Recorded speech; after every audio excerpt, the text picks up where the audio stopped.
皆さんの人生で残念だったことはありますか？一つ二つはあったんじゃないですかね。僕もあります。日本に生活してみて残念だったと感じたことがあったんですよ。日本が大好きな僕がなぜそれを感じたのか、特に不満なく生きてきたのにです。今日はその中でも特に大きなこと3つを話したいと思います。1つ目、いつまでも外国人であること。2つ目、諦める選択を避けられないこと。3つ目、お別れを何度も経験するということです。日本で9年間生きてきた韓国人の本音を正直に話していきたいと思います。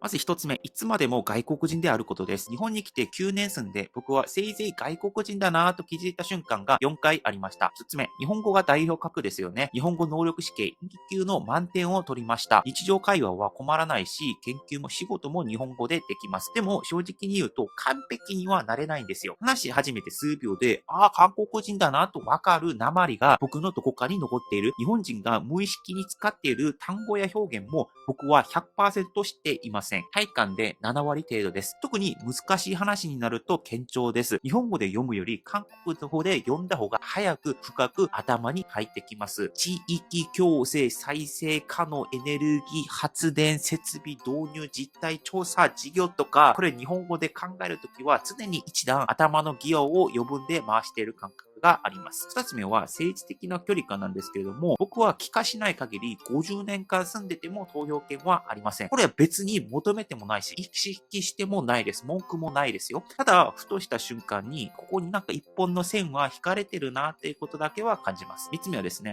ビザの問題です。これは現実的な話で、もし日本国からビザ更新を拒否されたら、理由が何であれ僕は出ていくしかありません。当たり前のルールですし、文句も特にないです。僕の運命でしょう。ただ、その一通の通知で人生が一気に揺らぐ可能性はあります。日本にいる妻はどうなるのか、仕事はどうなるのか、導いてきた人間関係はどうなるのかという感覚はどこかにあるんですね。で、最後に、これは本当に一部ですが、差別的な言葉を向けられることもあります。コメント欄で、韓国に帰れ、韓国人は犬を食べてる、うんちを入れた酒。皆さん、トンスルって聞いたことありますか？これ YouTube 初めて最初に分かった言葉なんですけども、なんかそういったお酒を飲んでるみたいな言葉を投げられることがあります。おそらくストレス発散の言葉でしょうね。特に何も思っていません。ただその人たちは平和な日常が訪れることを願っているだけです。ただ、事実として日本に住んでいる外国人という属性だけで、そういう言葉を向けてくる人が、ゼロではないってことは確かですよね。だからこういった話を聞いていると、別に日本だからとかっていうの話でもないんですけれども、むしろ日本だからこれぐらいで済んだかもしれないんですけれども、忘れた頃に一回、自分って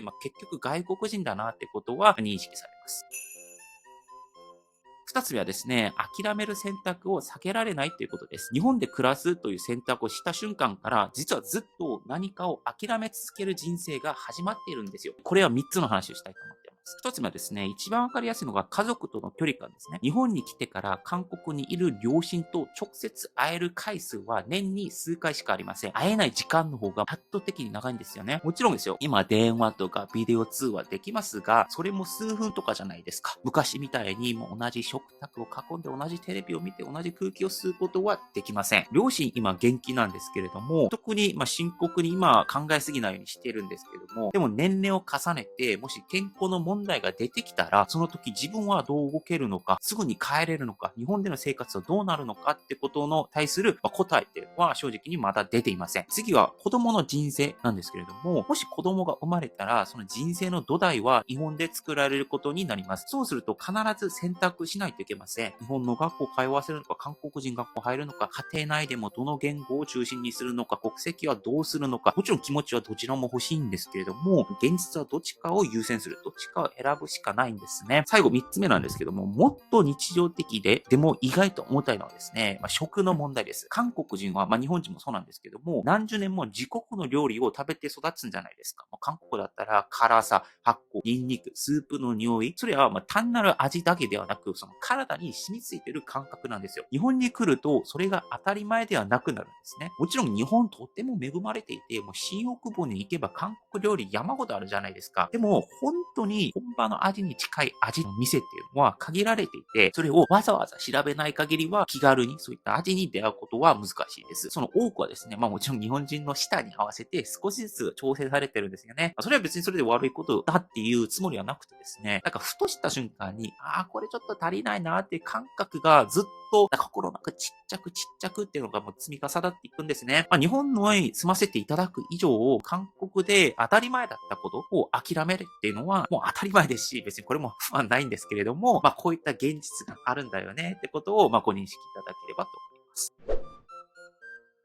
で、3番目の話ですけども、お別れをたくさん経験することです。外国に暮らしているとですね、出会いが多い代わりに別れも多い。これは本当にその通りです。まずは、草野球の話をさせてください。僕は日本人チームと韓国人チーム、両方入っています。日本人チームの場合ですと、生活基盤が日本にある人が多いので、メンバーは比較的に固定されてるんですね。一方、韓国人チームというのは、留学生とか、授業できました、短期滞在に来ました、みたいな人が多くて、毎年5、6人ぐらい出たり入ったりするんですね。だからもう、この草野球チームだけ見ても、日常的に別れが起きてるんですね。去年、チームに来たり、とても印象に残る後輩が入ってきて、あの子はもう韓国で野球選手を目指していた子で、もう技術も高くて、礼儀も正しくて、本当にまっすぐな青年でした。彼はですね、日本の大学受験していたんですけれども、結果が出なくて、韓国に帰ることになりました。このたった1年間で会って野球して仲良くなるんかなと思ったところはもう帰ってしまう。いつ会えるか分かんなくなるってことがあるんですね。次は大学の先輩の話でして、僕は大学学部は九州大学っていうところ出たんですけれども、本当にお世話になっていた韓国人の先輩にいました。もう年間でも10回、20回、30回飲み会して、もうチャミスル飲みまくって、泣いてまた笑ってみたいなことあったんですが、その先輩は卒業して韓国で生活する道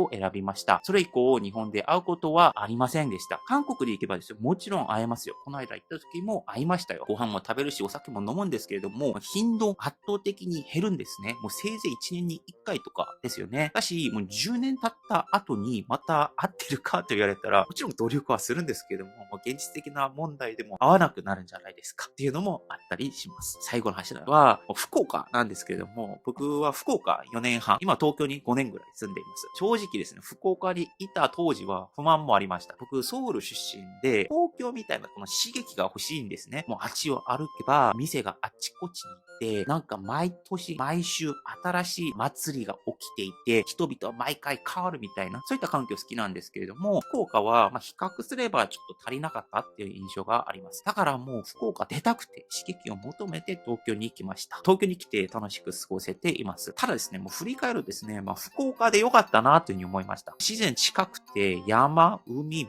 じゃあもう歩けば行ける距離で、バイクという趣味も福岡で得ました。時間の流れがゆったりしていた感覚があるんですね。あの時間今振り返ってみると幸せだったなって思ったんですよ。でも、また戻ってそこで生活したいのって聞かれると、正直そうでないかもってことを思うんですね。福岡は記憶の中でとても温かくて幸せで、もう大切な時間だったってことはあるんですが、二度と同じ感じで住むことはないんだろうなって思ったんですね。これはもうソウルに対しても一緒です。外国で生きるっていうことは、こうやって人とも場所とも何度も別れながら前進しているかもしれません。ここまでですね、残念だったことを正直話してきました。でも、はっきり言っときますよ。僕にとっては残念だったことよりも、幸せだったことの方が圧倒的に多いんです。だからもう日本に住ませていただいているんですね。もう家には妻のマッキーがいるし、もう夜は活躍しに行くと仲間がいて、こうやって皆さんと楽しく話し合ってるじゃないですか。だからこそ今日本にいるわけであります。ただ、僕9年間日本に生きてきた一人の外国人として、どういった大変なことがあったの、なんか残念なことがあったのって聞かれたら、僕はこういうことが見えてきて、こういう感情がありましたよっていうところをそのまま公開してみました。ってところで気になったんですが、皆さんの人生で残念だったことあるとしたら何ですか？それぞれの人生の選択を少しだけ理解し合える時間になれたらと思っております。よかったら他の動画を見てね。アニョ